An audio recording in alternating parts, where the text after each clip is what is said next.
Israel और Hezbollah के बीच जब से सीज फायर डील हुई है तब से दोनों ही पक्ष अपना अपना दावा कर एक दूसरे पर जुबानी वार कर रहे हैं। एक तरफ इजरायली पीएम ने ये कहकर लेबनानी प्रतिरोध पर हमला बोला कि हिजबुल्लाह अब वो पुराना हिजबुल्लाह नहीं रह गया है। नेतन्याहू ने कहा कि हमने उसे दशकों पीछे ढकेल दिया है। हमने हसन नसरल्लाह समेत उसके कई बड़े लीडर्स को मार गिराया है, उनकी सुरंगों और लॉन्चरों को तबाह कर दिया है, जिन्हें दोबारा तैयार करने में सालों लगेंगे। इतना ही नहीं, नेतन्याहू ने कहा कि पिछले 1 साल में हमने शतरंज की चाल पलट दी है। अब अपने सैनिकों को ब्रेक देने के लिए सीज फायर किया है। दूसरी ओर हिजबुल्लाह ने नेतन्याहू को मुंहतोड़ जवाब देते हुए कहा कि इजरायली सेना बड़ी हार से डरकर पहले ही सीज फायर करने को मजबूर हो गई। लड़ाकों ने इजरायल के कोने कोने को दहला कर रख दिया। इजरायली सेना भी हिजबुल्लाह के हमलों को रोकने में विफल रही। हिजबुल्लाह से पंगा लेना इजरायल को महंगा पड़ा। इजरायली सेना ने लेबनान में घुसपैठ के महज 2 महीने के अंदर ही युद्ध विराम समझौते पर साइन कर अपनी हताशा दिखाई। इस बीच ईरान समर्थित प्रॉक्सी गुटों ने भी हिजबुल्लाह के साथ सीज फायर पर इजरायल को घेरा।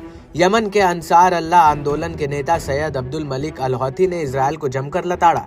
यमनी नेता ने कहा कि इजरायल लेबनान में अपने मंसूबों को हासिल करने में कामयाब नहीं हो पाया। अमेरिकी मदद के बावजूद इजरायल का सीज फायर करना उसकी हार को दिखाता है। अल हौथी ने सीज फायर डील को लेबनान की ऐतिहासिक और महत्वपूर्ण जीत तक का करार दिया।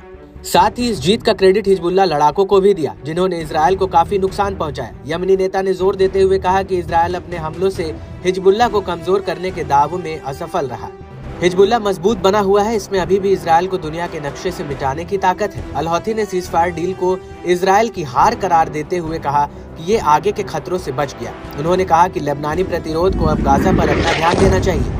उन्होंने गाजा की मदद के लिए अरब देशों के रवैये पर दुख जताया। इसके अलावा यमनी नेता ने दावा किया कि हूती लड़ाकों का लाल सागर में कब्जा बरकरार है। उन्होंने खुलासा किया कि इजरायल को अपने समुद्री नेविगेशन को फिर से बदलने के लिए मजबूर होना पड़ा, जिससे उन्हें आर्थिक मोर्चे पर नुकसान उठाना पड़ रहा है। लड़ाके मिसाइलों और ड्रोन से इजरायल पर लगातार हमले कर रहे हैं। बीते हफ्ते अस्कलान अल नकाब में निवातिम एयरबेस और इलात समेत इजरायली साइटों को निशाना बनाया गया। वहीं ईरान के इस्लामिक रेवोल्यूशन गार्ड कॉर्प्स के कमांडर इन चीफ ने भी लेबनानी समूहों की तारीफ के पुल बांधे। मेजर जनरल हुसैन सलामी ने कहा कि हिजबुल्लाह ने तेल अवीव में शक्तिशाली हमलों और मिसाइलों हमलों से इजरायल को युद्ध विराम स्वीकार करने के लिए मजबूर किया। साथ ही अपनी शर्तें थोपी। हिजबुल्लाह ने इजरायल के राजनीतिक और आर्थिक केंद्रों को निशाना बनाकर बड़ी तबाही मचाई। इससे इजरायली अहंकार चूर चूर हो गया। इजरायल अब पराजित हो चुका है, उसका पतन तेजी से हो रहा है, जबकि हिजबुल्लाह की शक्ति बढ़ती जा रही है। जब एक प्रतिरोध मौजूद है तब तक इजरायल की मुश्किलें वैसी ही रहेंगी। अमेरिका और फ्रांस ने सीज फायर में अहम योगदान इसलिए दिया क्योंकि उन्होंने देखा कि कैसे हिजबुल्लाह ने इजरायल के सैन्य ढांचे को नष्ट किया।